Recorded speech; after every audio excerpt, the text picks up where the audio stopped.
Est-ce que le Barça a vraiment besoin d'un numéro 9? Parce que Rafinha a essayé à ce poste, il faut dire qu'il gère plutôt bien. 2 matchs, 3 buts, dont le dernier face à l'Athletic Club, un match remporté 2-0 face au FC Barcelone.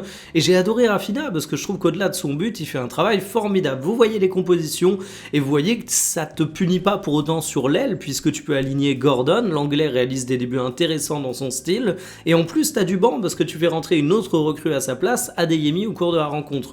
Si on revient sur les titulaires, j'ai particulièrement apprécié Pedri. C'est un joueur autour duquel je vous fais régulièrement du forcing, mais franchement, regardez les matchs du Barça, regardez le nombre de passes intéressantes et audacieuses qu'il est capable de trouver au cours d'une rencontre.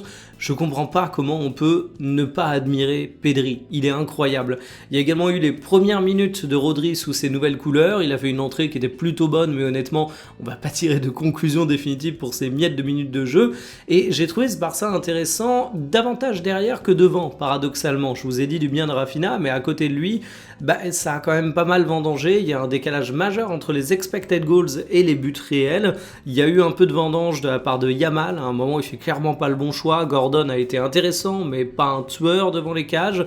Par contre, t'as rien concédé. C'est vraiment un Barça que j'ai trouvé solide, cohérent, agressif au pressing. Ils allaient presser très très haut. Donc franchement, une incroyable équipe cette saison, le Barça. Il y a de bonnes choses également du côté du Real Madrid. La course au titre de champion en Espagne, elle va être passionnante.